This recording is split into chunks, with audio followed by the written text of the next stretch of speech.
आइए दोस्तों, Pihu comics world में राज कॉमिक्स के अंतर्गत पढ़ते हैं बाकीलाल का एक और मज़ेदार अंक, जिसका नाम है स्वर्ग की मुसीबत बाकीलाल, जिसके लेखक हैं तरुण कुमार वाही जी। शिव के वरदान के कारण बाकीलाल जिस व्यक्ति का भी बुरा करना चाहता है उसका भला हो जाता है, साथ ही बाकी को भी उससे कुछ लाभ अवश्य हो जाता था। लेकिन बाकीलाल की एक महान इच्छा थी कि वह किसी देश का राजा बने। इसके लिए उसने कई तिकड़मे भी लगाई, किंतु हर बार पासा उल्टा ही पड़ता और राज सिंहासन उसके हाथ आते आते रह जाता है। एक दिन राजा विक्रम सिंह के उद्यान में बैठे बैठे पेड़ के नीचे वह सोच रहा था, लगता है इस जन्म में मेरे नसीब में राजा बनना लिखा ही नहीं है। काश कि राजा विक्रम सिंह मुझे गोद ही ले ले, तो इस प्रकार उनकी मृत्यु के पश्चात मैं राजा बन ही जाऊंगा। और देखता है कि वो लोग बाग उसकी जय जयकार कर रहे हैं, राजा बाकीलाल की जय हो, बाकीलाल की जय हो। उसी समय एक दरबारी ने आकर सूचना दी, अरे बाकीलाल जी, आप यहाँ बैठे हैं और वहाँ महल में हर जगह आपकी तलाश हो रही है। मेरी तलाश हो रही है? बाकीलाल हैरान होकर पूछता है। यह सुनते ही बाकीलाल चौंक पड़ा, कहीं राजा विक्रम सिंह का देहांत तो नहीं हो गया है? मुझे राजगद्दी सौंपने के लिए मेरी तलाश तो नहीं की जा रही है? यह सोचकर बाकीलाल मन ही मन प्रसन्न होता हुआ बोला, लेकिन आखिर बात क्या है? रानी स्वर्णलता ने चांद से पुत्र को जन्म दिया बाकीलाल जी। कुरूपलता का नाम राजा विक्रम सिंह ने स्वर्णलता रख दिया था। क्या कहा? इतना सुनकर बाकीलाल हैरान रह जाता है। महाराज का कहना है कि सबसे पहले आप ही उनके पुत्र की मुंह दिखाई करेंगे, तभी वे अपना पुत्र का मुंह देखेंगे। ओह, तो यह बात है, ठीक है, तुम चलो, मैं कपड़े बदल कर अभी आता हूँ। दरबारी लौट गया। दरबारी के जाने के बाद बाकीलाल तुरंत उठ खड़ा हुआ और तेजी से महल से बाहर की ओर चल पड़ा। पुत्र हुआ है तो क्या हुआ, मैं क्यों जाऊं उसकी मुंह दिखाई करने? कमबख्त, वह कंजूस विक्रम सिंह कौन सा इनाम में मुझे राज सिंहासन सौंपने वाला है? चलता चलता बाकीलाल महल से बहुत दूर निकल आया। एक ही आस थी कि एक दिन शायद राजा विक्रम सिंह मुझे अपना पुत्र मानकर राजगद्दी सौंप देंगे, किंतु अब तो वह आस भी टूट गई।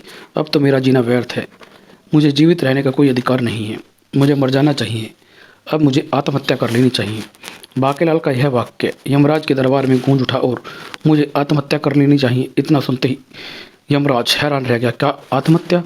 कौन है यह दुष्ट इंसान जो भगवान की इस अनुपम भेंट अपनी मनुष्य योनि का त्याग करना चाहता है? अगर आपकी आज्ञा हो तो हम पृथ्वी पर जाकर पता लगाएं महाराज। जल्दी से जल्दी पता लगाकर हमें तुरंत खबर दो। जो आज्ञा महाराज। दोनों यमदूतों ने पृथ्वी पर झांक कर देखा। अरे, यह तो बाकीलाल है, जिसका जन्म भगवान शिव के आशीर्वाद से हुआ था। ओह, यह बाकीलाल तो बेहद शरारती व उद्दंड है। चलो जल्दी से महाराज को सूचित करते हैं, मुझे आत्महत्या करनी है। बाकीलाल पेड़ के नीचे पड़ा पड़ा बुदबुदा रहा था। दोनों यमदूतों ने जैसे ही यमराज को यह सूचना दी, क्या बाकीलाल आत्महत्या करने वाला है? जी महाराज, किंतु अभी वह एक वृक्ष के नीचे सोता हुआ यही वाक्य बड़बड़ा रहा है। उफ, इस बाकीलाल ने तो अपनी शरारत से भगवान शिव को भी न बख्शा था। अगर यह वक्त से पूर्व सर्व चला गया तो गजब हो जाएगा। मुझे तुरंत इंद्र के दरबार में जाकर यह सूचना देवताओं को देनी होगी। यमराज तुरंत भैंसे पर सवार हो इंद्र के दरबार की ओर चल पड़े। इधर इंद्र की रंगशाला में सभी देवता सर्व की अप्सराओं के मनमोहक नृत्य का आनंद उठा रहे थे। वाह, अद्भुत अद्भुत नृत्य है। इसी पल यमराज के आगमन के साथ नृत्य का आनंद लूट रहे देवगण चौंक उठे। अरे यमराज जी आप? देव यमराज यहाँ, इन्हें तो यमोकलोक में होना चाहिए। यमराज जी आप? यमराज के वहाँ पहुँचते ही नृत्य बंद हो गया था। इंद्र ने स्वयं आगे बढ़कर यमराज का स्वागत करते हुए कहा, आइए यमराज, मैं सभी देवता देवियों की तरफ से आपका स्वर्गलोक में स्वागत करता हूँ। यमराज ने तुरंत कहा, मेरे स्वागत की बात छोड़ो देवराज इंद्र, और उस मुसीबत का स्वागत करने के लिए तैयार हो जाओ जो किसी भी स्वर्ग में धमकने वाली है। भला मुसीबत का स्वर्ग में क्या काम? सभी देवगण हैरान रहकर देखते हैं इस तरफ। सहसा पवन देव ने गंभीर होकर पूछा, यमराज कृपा खुलकर शब्दों में वर्णन कीजिए कि मुसीबत से आपका क्या तात्पर्य है? यमराज ने बाकीलाल के विषय में बताने के साथ ही कहा, बाकीलाल ने धरती पर किए तो पाप ही है, किंतु उसके कारण कई व्यक्तियों का भला हुआ, अतः नियमानुसार उसकी मृत्यु के पश्चात मैं उसे स्वर्ग में भेजने को बाध्य रहूँगा। और अगर बाकीलाल जैसा शरारती व उद्दंड इंसान स्वर्ग में आ गया तो हमें स्वर्ग छोड़कर ही भागना पड़ सकता है। यह तो बेहद चिंता का विषय है। क्या कह रहे हो यमराज जी? यमराज की बात सुनते ही देवताओं में खलबली मच गई थी। अग्निदेवता ने कहा, लेकिन अब हमें क्या करना चाहिए? हमें कैसा उपाय करना होगा बाकीलाल आत्महत्या कर ही ना पाए। इधर बाकीलाल खूब पेट भरकर फलों का भोजन कर लिया, अब मरने में कोई कष्ट नहीं होगा। और बाकीलाल चल पड़ा मरने के लिए। नदी में डूब मरना ही सबसे सरल रहेगा। वैसे लोग तो चुल्लू भर पानी में भी डूब मरते हैं। उस स्थान से कुछ ही दूरी नदी के किनारे चोरों का एक दल। चोरी तो हमने कर ली, लेकिन इतने धन को छुपाया कहाँ जाए? सुना है राजा विक्रम सिंह चोरों व अपराधियों को कड़े से कड़ा दंड देते हैं। अगर राजा के सैनिकों ने हमें इस धन के साथ पकड़ लिया तो लेने के देने पड़ जाएंगे। सरदार, क्यों ना यह सारा धन किसी पत्थर से बांधकर नदी में फेंक दिया जाए? बल्लू ठीक कहता सरदार, और जब पकड़े जाने का संकट टल जाएगा तो हम यहाँ से अपना धन निकाल लेंगे। वाह, यही तरकीब ठीक रहेगी। तो फिर देर कैसी, मैंने धन की पोटली बांध दी है, तुम सब मिलकर इस पोटली को एक बड़े पत्थर से बांध दो। और कुछ ही देर में पोटली को एक बड़े पत्थर के साथ बांधकर नदी में लुढ़का दिया गया। यह गई धन की पोटली नदी में। चलो अब यहाँ रुकना ठीक नहीं यहाँ सरदार, वैसे भी यहाँ सारा धन अब सुरक्षित रहेगा। इधर बाकीलाल भी मरने के लिए किसी अच्छे स्थान की तलाश में था, सो वह वहीं पहुँच कर रुका। हाँ, यह स्थान मरने के लिए बिल्कुल ठीक है। ओ भगवान, तू जीते जी मुझे राजा तो ना बना सका, लेकिन मरने के बाद भूत बनने से मुझे बचा लेना। भगवान, आ रहा हूँ मैं। और इतना कहने के साथ ही बाकीलाल नदी में कूद गया। डुबक, कुड़ुप कुड़ुप। शीघ्र ही वह डूबता हुआ नदी के तल तक जा पहुंचा। बस कुछ ही देर में मेरा बोलो राम हो जाएगा। अचानक बाकीलाल चौंक पड़ा। अरे, वह उस पोटली में क्या बंधा है? पोटली उस पत्थर से क्यों बंधी है? उत्सुकतावश बाकी उस पोटली के निकट जा पहुंचा। तभी उसके मस्तिष्क में एक विचार कौंधा, कहीं इस पोटली में हीरे पन्ने तो नहीं? अगर इतने हीरे पन्ने मेरे हाथ लग जाए तो मैं बड़े से बड़े राज्य भी चुटकियों में खरीद सकता हूँ। इस पोटली को ऊपर ले जाना कर खोल देकर देखना चाहिए। बाकीलाल ने पोटली को रस्सी के बंधन से मुक्त किया और मरने की बात भूल पोटली लेकर वह नदी के किनारे आया। लगता है अभी मेरे मरने के दिन आए नहीं हैं। जल्दी से पोटली खोल डालो, इसमें अवश्य हीरे पन्ने ही होंगे। लेकिन पोटली खोलते ही उसके सभी मंसूबों पर पानी फिर गया। ओह, सिर्फ थोड़ी सी स्वर्ण मुद्राएं हैं इसमें। हे भगवान, यह तू मेरे साथ कैसे कैसे खेल खेल रहा है? अब क्या होगा? उफ, मैं भी कितना बड़ा बेवकूफ़ हूँ जो गया था मरने और उस पोटली के चक्कर में अपनी लोटियाँ डुबो कर वापस आ गया हूँ। इधर स्वर्ग में यह तमाशा देख रहे सभी देवताओं ने जब बाके को हाथ ऊपर उठाकर कुछ कहते सुना। देखो देखो, हमारा चलाया चोरों का चक्कर शायद कामयाब हो गया है। धन मिलने से मैं प्रसन्न उठा है, ऐसा ही लगता है। वह हाथ ऊपर उठाकर हमें धन्यवाद दे रहा है। अब वह अवश्य अपना आत्महत्या का इरादा स्थगित कर देगा। शुक्र है बला टली। फिर भी मैं दो यमदूतों को उस पर नजर रखने का कार्य सौंप देता हूँ। जबकि अगले ही दिन आज मैं पर्वत से कूदकर अपनी जान दे दूंगा, ताकि फिर कोई धन की पोटली मुझे अपनी ओर आकर्षित न कर सके। जैसे ही यह सूचना यमराज को मिली, क्या बाकीलाल फिर आत्महत्या करने के लिए पर्वत पर चढ़ा है? जी यमराज। यह सुनते ही यमराज भैंसे पर चढ़कर तुरंत इंद्र के दरबार की ओर भागे। देवताओं को यह सूचना तुरंत देनी होगी। इंद्र के पास पहुंचकर यमराज ने सारा किस्सा सुनाया। तब ओह, अब तो एक ही उपाय है, बाके को किसी प्रकार यहाँ कुछ दिन स्वर्ग में रखा जाए। हो सकता है हम आत्महत्या का उसके मन से विचार निकाल ही दें। यही उचित है, यह कार्य शीघ्र ही होना चाहिए, अन्यथा बाके लाल पर्वत से कूद कर जान दे देगा। यमराज, आप अपने दो यूतों को इस काम पर लगा दीजिए, जो आज्ञा देवराज इंद्र। इधर बाकेलाल पर्वत की चोटी पर पहुंचा। यहाँ से नीचे कूदूंगा तो मेरी एक भी हड्डी पसली साबुत नहीं बचेगी। मुझे पहले ही मरने के लिए यह स्थान चुनना चाहिए था। अगले ही पल बाकेलाल ने पर्वत की उस चोटी से नीचे छलांग लगा दी। पर्वत देवता, मुझे अपनी गोद में शरण दो। फिर इससे पहले कि बाकेलाल का शरीर धरती से टकराकर टुकड़े टुकड़े हो जाता, आ जाओ बेटा बाके, हम कब से तुम्हारा ही इंतजार कर रहे थे। इतनी ऊंचाई से गिरने के बाद भी जब बाके ने स्वयं को धरती से टकरा ना पाया, किसी नर्म जगह पर गिरते पाया। अरे यह क्या, यह मैं बीच में ही कहाँ अटक गया हूँ। यमदूतों ने उसे उड़न खटोले पर खड़ा कर दिया था। फिर बाके ने निगाहें घुमाकर जैसे ही यमदूतों को देखा और चौंक कर बोला, कौन हो तुम? हम यम के दूत हैं, हमें यमदूत भी कहते हैं। यह सुनते ही बाकेलाल प्रसन्नता से उछल पड़ा। फिर बोला, इसका मतलब कि पर्वत से कूदने के बाद इस बार मैं सचमुच मरने में कामयाब हो गया हूँ। याहू, इसका मतलब अब तुम दोनों यमदूत मुझे लेकर यमराज के पास ले जा रहे हो, यही समझो। अगर इसे हकीकत बता दी तो यह उड़न खटोले से कूद कर अपनी जान दे देगा। इस प्रकार बाकेलाल को लेकर उड़न खटोला सौरलोक की ओर चला। अब मैं ऊपर जाकर भगवान से पूछूंगा उसने मेरी किस्मत अंधेरे में बैठकर क्यों लिखी है। इंद्र की योजना अनुसार बाके को यमराज के दरबार में उपस्थित किया गया। क्या तुम ही बाकेलाल हो? जी यमराज जी, मैं ही बाके हूँ।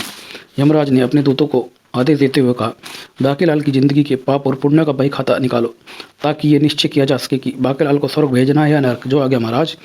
यमदूत ने बाकेलाल के पाप पुण्यों का बही खाता निकालकर यमराज को सौंप दिया। लीजिए महाराज, यह रहा बाके के पाप पुण्यों का हिसाब किताब। ओफ, ये तो बड़ा झोल है इसमें। यमराज कुछ देर तक हिसाब किताब देखते रहे, फिर वही खाता बंद करते हुए बोले, बाकेलाल को स्वर्ग भेज दो।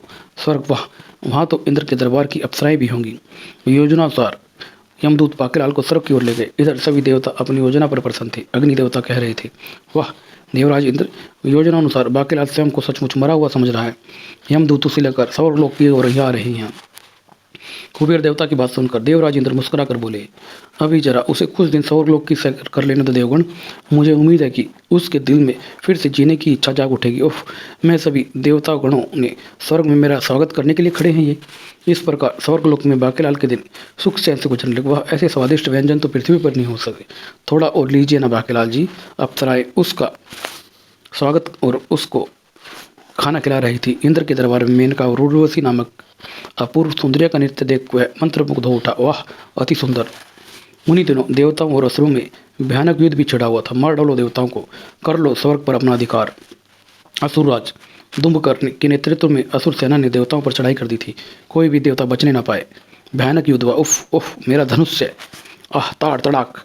अंततः दुम्बकर और उसकी सेना को जान बचाकर भागना पड़ा। भागो, देवता ने हमारे सारे हथियार काट डाले हैं।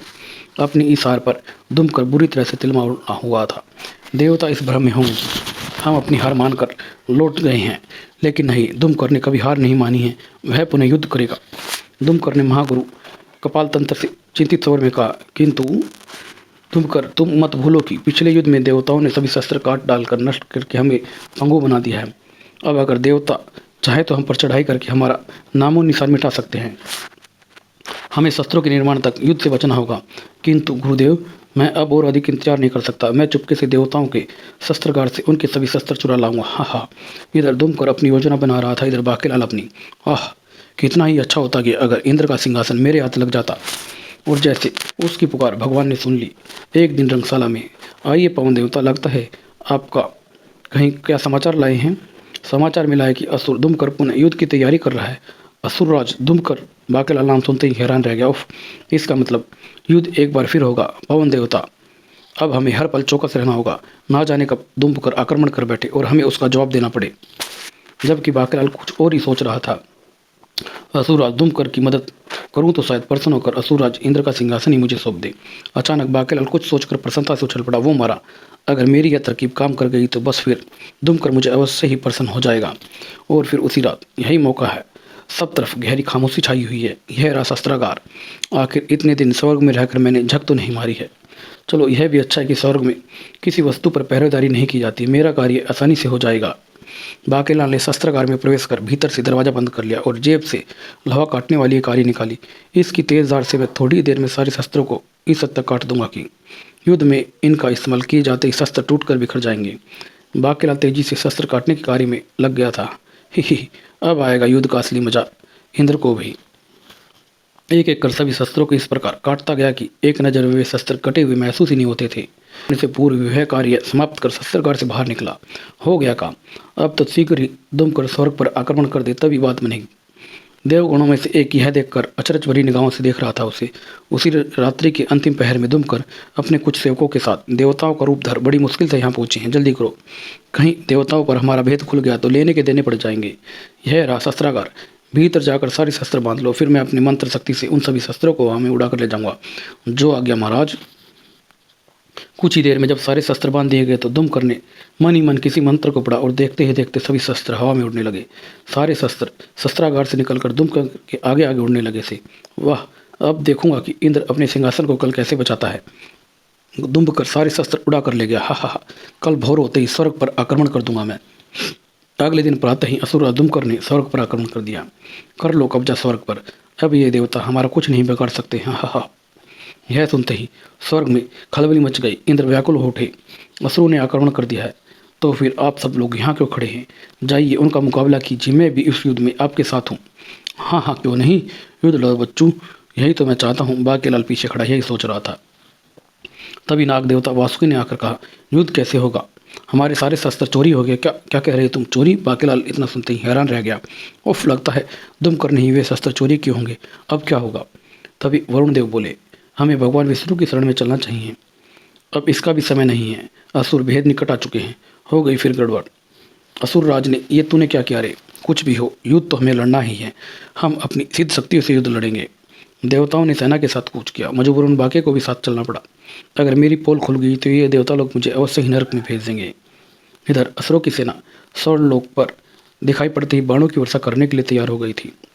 इतने बाण बरसाव की सड़क लोग तहस नहस हो जाए, किंतु बाढ़ छोड़ते ही काट तड़ाक तड़ाक। अरे मेरा धनुष, अरे मेरे बाणों को क्या हुआ? यह दृश्य देखते ही असुर दुम्बकर घबरा कर बोला, अरे यह क्या? हमारे तीर तो यहीं टूटकर बिखर पड़े हैं। उसने तुरंत बाणों का निरीक्षण किया तो भय से कांप उठा। यह क्या? सभी तीर कटे हुए हैं। तो देवताओं ने यह चाल चली है। उफ!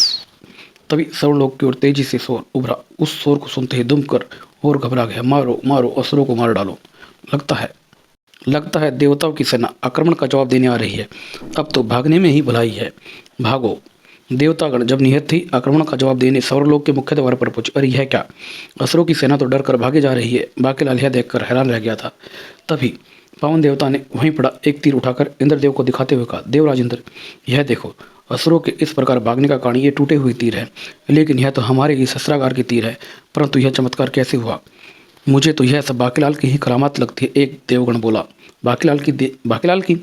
हाँ देवराज इंद्र, मैंने कल रात्रि के अंतरिम पहर में बाकीलाल को शस्त्रागार की ओर जाते देखा था। लगता है सभी शस्त्र उसी ने काट डाले थे। उफ, तो यह बात ही।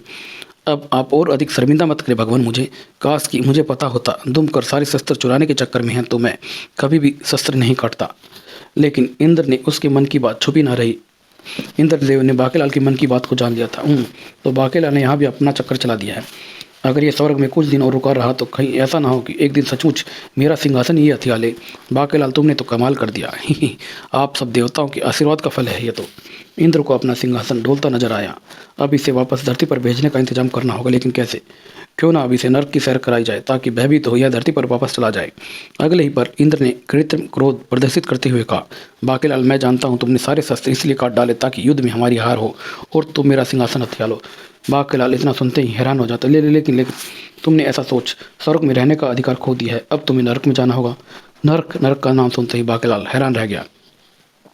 दूसरे ही पल दो यमदूत वहां पहुंच चुके थे। तभी इंद्र गंभीर होकर बोले, बाकीलाल तुम्हें नरक तो अब जाना ही होगा। हाँ, तुमने असुरों से हमारे प्राण बचाकर जो पुण्य कमाए हैं उसके फल स्वरूप में तुम जब भी नरक छोड़कर पृथ्वी पर वापस जाना चाहो तुम जा सकोगे। हमें दुख है बाकीलाल की, हम तुम्हारे लिए कुछ नहीं कर सकते हैं। ले जाओ इसे, चलो। नहीं, मैं स्वर्ग में रहूंगा, मुझे नरक में मत ले जाओ। बाकी को नरक के द्वार के भीतर धकेल दिया गया। अब यही तुम्हारे रहने का स्थान है। ओह नहीं, बचाओ मुझे। बाकीलाल नरक में आ गिरा। उफ, यह कैसी गिलगिली सी जगह पर लापटका है कमबख्तों ने मुझे। अभी बाकी उठने की सोच ही रहा था कि ही नया पापी आ गया तू नरक में मेरा भोजन बनने के लिए। कौन है बे, कौन बोला? गर्दन घुमाते ही बाकी के छक्के छूट गए थे। ही यह क्या बोला है? दूसरे ही पल बाकीलाल समझ गया कि वह किस गिलगिली वस्तु पर बैठा। यह समझते ही वह उछल पड़ा। ओह बचाओ मुझे। और इतना कहते ही वह उछल कर नीचे आ गिरा। एक पल के लिए नरक का वह भयानक जीव अपने होश खो बैठा। इतना समय बाकी के लिए भाग निकलने के लिए काफ़ी था। भागो वरना ये मेरी चटनी बनाकर चट कर जाएगा। किंतु अगले ही पल होश में आते ही वह भयानक जीव बाकीलाल के पीछे लपका। नरक में आकर कोई मुझसे नहीं बच नहीं सकता है, उसे मेरा भोजन बनना ही पड़ता। हा हा, यम्मी यम्मी। उफ, वह मेरा पीछा कर रहा है। अब क्या होगा? मुझे तुझे खाने की कोई जल्दी नहीं है क्योंकि मेरा पेट तो पापियों को खाकर हमेशा ही भरा रहता है, लेकिन फिर भी मैं तुझे नहीं छोड़ूंगा। तभी बाकीलाल की निगाह एक व्यक्ति पर पड़ी। उफ, शायद यह मेरी कुछ मदद कर सकता है। बाकी उस व्यक्ति की पैरों से मिले उठ गया। भैया मुझे बचा लो, मैं तुम्हारे पाँव पड़ता हूँ। लेकिन ऊपर जैसे ही निगाह बाकीलाल की उसके चेहरे पर पड़ी ही, यहाँ कोई किसी की मदद नहीं करता, सब पापियों को अपने पापों का दंड भुगतना ही पड़ता है। मैंने अपने पड़ोसी का घर जलाया था, यह देखो नरक में आकर मेरा चेहरा जला हुआ। हा हा हा। नरक का भयानक जीव निरंतर उसके निकट आता जा रहा था। यह देख बाकीलाल पुनः जान बचाने के लिए भागा। तेरा पीछा मैं नहीं छोड़ूंगा बाके। उफ, भागो। अभी बाकी भागकर कुछ ही कदम आगे बढ़ा था कि एकाएक आगे का दृश्य देखकर वह रुक गया। आगे कुछ लोगों को गलते तेल के गर्म कढ़ाई में डाला जा रहा था। बचाओ। उफ, यह यहाँ क्या हो रहा है? तभी बाकी एक यमदूत कोड़ा फटकार कर बोला, हा हा, आ गया तू भी बाके, आ जा। देख ये सब वो पापी है जिन्होंने अपने माँ बाप को बहुत दुख दिए हैं। उनके बुढ़ापे की लाठी बनने की बजाय उन्हें घर से बाहर निकाल फेंका है। अब इन सबको खोलते तेल में डाला जाएगा। हा हा, मुझे छोड़ दो। यह तो मेरा ही नाम ले रहा है, कहीं मुझे भी पकड़कर तेल की कढ़ाई में ना डाल डाले। और तभी अब तेरा नंबर है बाकी। उफ नहीं। बाकी सिर पर पाँव रखकर भागने ही वाला था कि पीछा करते नरक के उस भयानक जीव ने उसका रास्ता रोक लिया। अब तू बचकर कहाँ जाएगा बाकी? मर गया मैं तो। मौत को सामने देखते ही बाकीलाल चिल्ला उठा, हे भगवान, यह तूने मुझे कहाँ फंसा दिया? इससे भला तो मैं पृथ्वी पर था, मुझे पृथ्वी पर भी भेज दे भगवान। बाकी का इतना कहना था कि अरे यह तो मैं वापस राजा विक्रम सिंह के उद्यान में पहुंच गया हूँ। उसी समय महामंत्री भी वहां से गुजर रहे थे। बाकी को देखते हुए प्रसन्न हो गए और उसके पास पहुंचकर बोले, अरे बाकीलाल, तुम कहाँ चले गए थे? सब तुम्हें ढूंढ ढूंढ कर परेशान हो गए थे। और महाराज ने तो अभी तक अपने पुत्र का मुंह भी नहीं देखा। उनका कहना है जब तक बाकी आकर उन्हें नन्हे राजकुमार का मुंह ना देख ले, वे अपने पुत्र का मुंह नहीं देखेंगे। तब फिर देर कैसी? चलिए महामंत्री, चलिए मुझे तुरंत महाराज के पास ले चलिए। जान बची तो लाखों पाए, लौट के बुद्धू घर को आए। ओह चलो। कक्ष में बाकीलाल देखते ही सबके चेहरे खिल उठे थे। अरे वाह, बाकी जी आ गए हैं। क्या बाकीलाल आ गया है? तब बाकीलाल ने नन्हे राजकुमार को मुँह दिखाई थी। यह सब लोग मुझे कितना चाहते हैं और एक मैं हूँ कि छी छी छी, आज से सारे बुरे काम बंद किए मैंने। लो, वाह महाराज, यह तो सचमुच चाँद का टुकड़ा है। भगवान करे ये आपका नाम रोशन करे। महाराज, अब तो आप भी आंखों से पट्टी हटाकर राजकुमार का मुंह देख लीजिए। राजा विक्रम सिंह ने राजकुमार को गोद में लेकर उसका चेहरा देखा। तभी राजगुरु ने वहां प्रवेश किया। आइए राजगुरु, नन्हे राजकुमार को आशीर्वाद दीजिए। अवश्य राजन। एकाएक राजकुमार के मस्तिष्क की रेखाएं पड़ते ही राजगुरु ने कहा, तुम बहुत भाग्यशाली हो राजन। राजकुमार पर राहु का असर था जो आज समाप्त हो गया। अगर आज से पहले तुम इसका चेहरा देखते तो नन्हे राजकुमार और तुम्हारे दोनों के प्राण संकट में पड़ जाते। ओह बाकेलाल, आज तुमने सचमुच राज्य के उत्तराधिकारी की रक्षा की है। हम तुमसे अति प्रसन्न हैं और तुम्हें इनाम में उत्तर दिशा वाला अपना महल देने की घोषणा करते हैं। यह सुनते ही उपस्थित दरबारीगण बाकेलाल की जय जयकार कर उठे। बाकेलाल जिंदाबाद।